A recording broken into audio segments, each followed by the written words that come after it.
Bonsoir à tous, il est 21h et bienvenue pour cette nouvelle édition de BFMDB.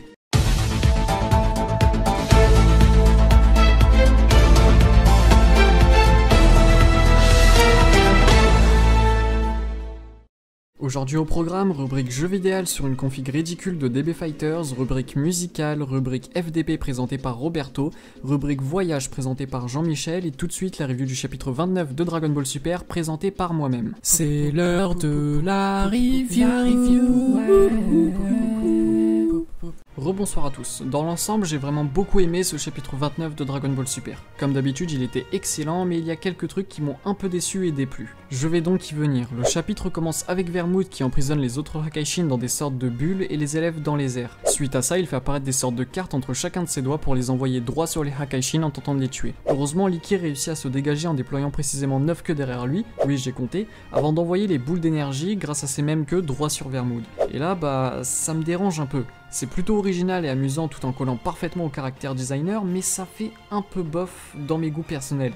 C'est étrange de mon point de vue. Puis suite à cette attaque de Likir, c'est cette fois-ci Hélès qui fait son apparition pour tirer une flèche dans le bras de Likir à l'aide de son arc. Et là encore une fois, ça colle au caractère designer. C'est plutôt original pour du Dragon Ball, mais pour un Hakaishin, je trouve ça légèrement ridicule d'utiliser un arc alors que tu détruis genre des planètes, etc. Bref, l'action continue avec le Mushi qui lâche un énorme cri qui paralyse absolument tout le monde dans la zone et fait tomber au sol les moins puissants. Il en profite alors pour foncer sur ses adversaires afin de les balayer et l'action globale sur le terrain se démultiplie. Goku lui-même dit qu'il n'arrive plus à comprendre qui affronte qui, le combat devient de la pure violence à une puissance extrême qui empêche les spectateurs de voir quoi que ce soit tellement les Hakaishin sont rapides. Ça je dois dire que c'est pas mal car ça me rappelle un peu l'arc Cell à l'époque Dragon Ball. Bon point donc.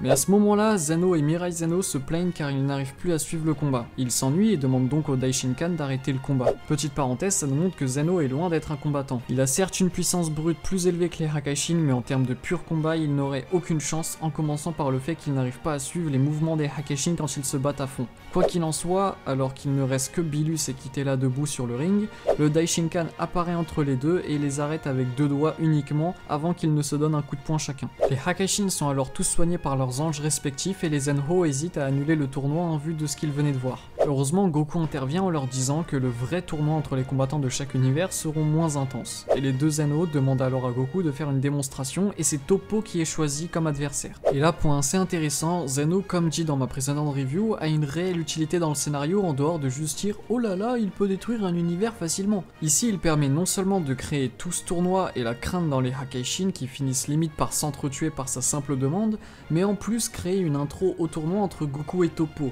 Quoi qu'il en soit, le Daishinkan énonce les règles à Goku et Toppo et le combat commence directement.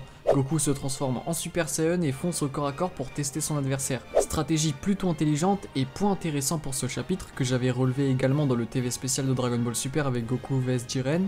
Goku teste les capacités de son adversaire petit à petit et augmente sa puissance avec ses transformations supérieures petit à petit. Non seulement au niveau du visuel c'est plutôt stylé, mais en plus ça crée une valeur au personnage qui a des stratégies de combat et qui ne fonce pas tout droit tête baissée comme un débile. Vraiment c'est un point plutôt pas mal je trouve. Et encore une fois, si Goku change de transformation, c'est à cause des anneaux qui lui demandent de tout montrer. Parce que évidemment pour tester son adversaire, Goku a pas forcément besoin d'utiliser toutes ses transformations. Mais c'est cohérent et logique qu'il le fasse puisque c'est Zeno qui le veut. Juste pour cette grande utilité de il peut avoir tout ce qu'il souhaite, j'aime beaucoup ce personnage. Ça permet énormément de choses dans le scénario, c'est un personnage important et pas juste parce qu'il est puissant. Il a un rôle suprême dans la hiérarchie et dans l'équilibre des mondes et se situe comme un fil conducteur pour le scénario actuellement. C'est bien. Donc suite à ça, Goku se fait poutrer en étant pourtant en Super Saiyan 3 et décide de passer à la vitesse supérieure en se transformant en Super Saiyan God.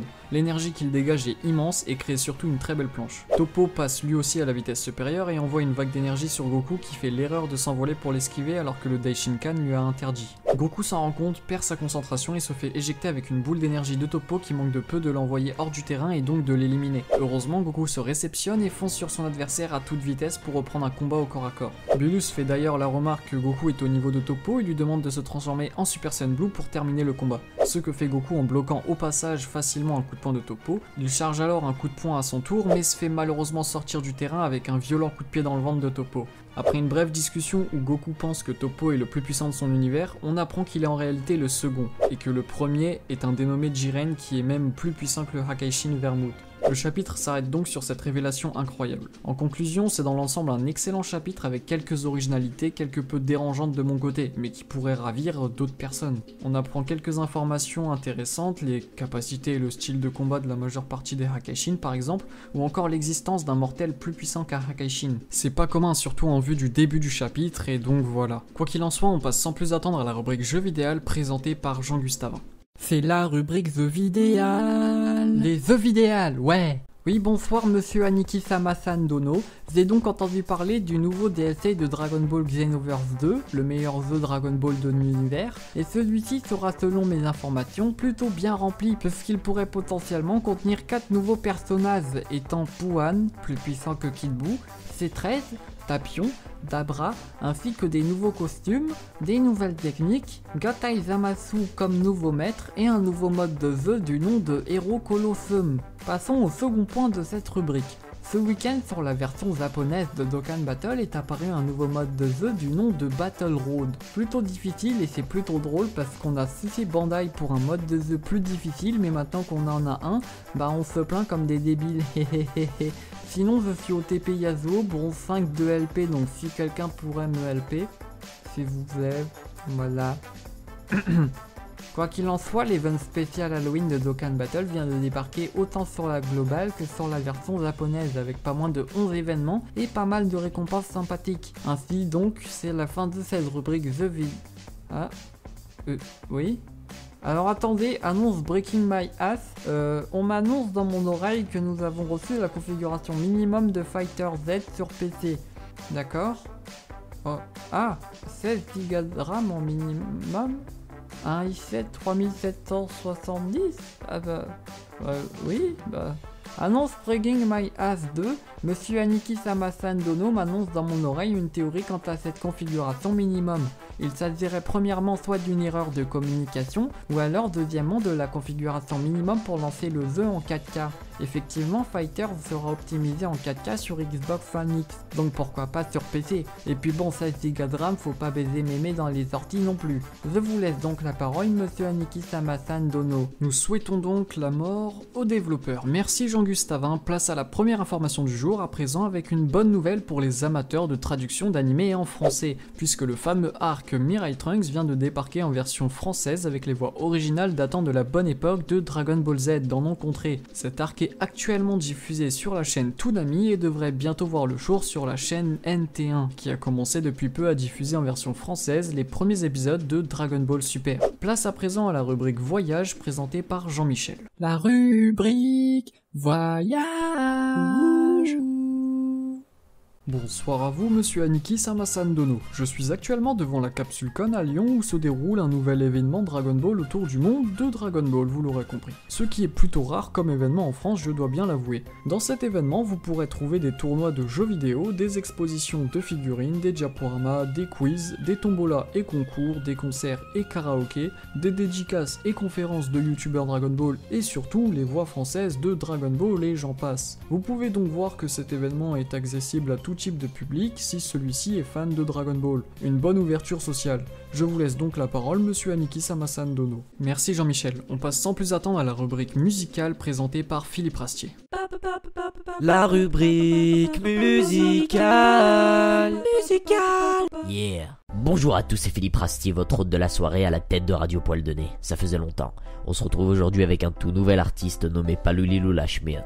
Bonjour à vous. Bonjour. Cet artiste est donc auteur et interprète et sa particularité, c'est la reprise d'opening d'animé de façon personnelle et qui lui est totalement propre. De la fraîcheur et de la jeunesse. On balance un extrait de sa prochaine mixtape intitulée Openings is my shit.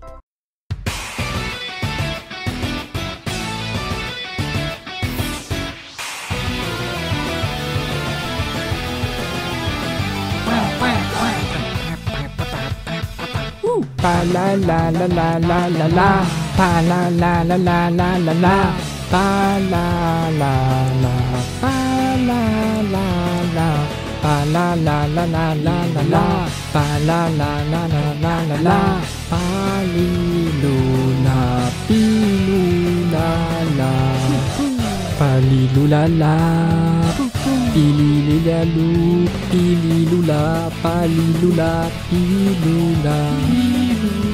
Palalalala, pililila, palala, pilililula. Palalala, lilulala, palalaliloulilula, palalala, pilulili, pililulilaloula, palalaloulilula, palilululilulala, palalali, pililula, palilaliloulaloulou, palalaliloulila, liloulala, liloulalala. Merci à vous Philippe Rastier et monsieur Palou Liloula Schmidt. Seconde information de cette émission à présent, Tsum et Art ont annoncé la sortie prochaine de 2 nouvelles figurines représentant le Saiyan légendaire Broly, dont une qui coûtera plus cher, écoutez bien, que le prochain iPom X. Chacune d'elles mesure 76 cm de hauteur et 68 cm de largeur pour un résultat bluffant et rempli de détails. Mais ces œuvres d'art ont un prix, et même de 1399 € pour la première qui est dotée d'une fonction LED et 999 € pour la petite sœur qui est déjà un peu plus abordable. Ceci étant dit, je laisse la parole à Roberto pour la rubrique FDP contre la Toei Animation. C'est là. Eh oui, c'est la rubrique FDP. Oui, essayez d'être en vacances en France et il peut dire que vous avez un sacré pays de merde. Il fait jamais beau et les femelles là-bas, il fait jamais beau. Bref, revenons à notre revenance. J'apprends au retour de mes vacances que la Toei c'est des fils de pute. Bon ok, tout le monde était au courant, mais là n'est pas le problème.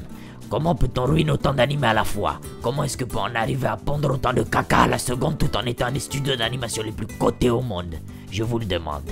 Je vous le demande.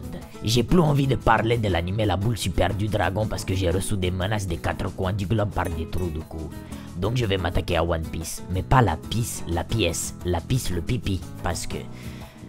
Roberto a-t-il vraiment besoin de s'expliquer? Aniki balance les extraits.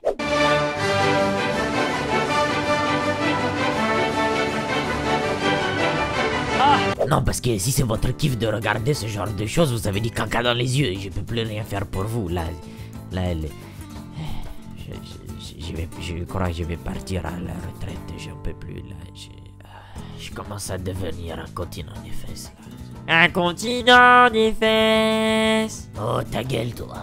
Merci Roberto. Et avant la fin de cette édition, laissons place à l'instant publicité avec l'excellent Mangame. Je ne vais pas vous le présenter, il nous a fait une excellente présentation. Avant de commencer ma présentation, je voulais dire un grand merci à Vortex Aniki de me permettre de faire cette petite pub. Allez, bon visionnage.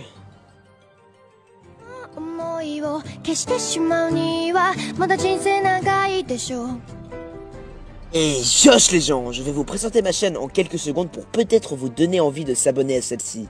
Je fais des vidéos qui concernent les mangas et les animes, présentation de nouveaux mangas, avis manga, présentation de mangas pas connus, présentation mangaka des tops et des reviews de la semaine.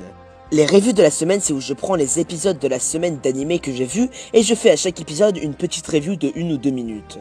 En bref, tous ces concepts, c'est à peu près tous les concepts que j'ai sur ma chaîne, même s'il y en a quelques autres que je n'ai pas cités. Moi, je suis passionné par l'univers manga, c'est pour ça que cette chaîne a vu le jour d'ailleurs. Alors si toi aussi tu es passionné par cet univers, va voir ma chaîne, regarde mes vidéos et bien sûr, si tu as envie, abonne-toi. Bon allez, je pense bien que j'ai tout dit, donc bye. Merci à lui pour cette présentation. N'hésitez pas à aller voir sa chaîne, elle sera en description. Et si vous aussi vous voulez faire votre pub sur un BFMDB, contactez-moi sur mon Discord en attendant une prochaine édition de BFMDB.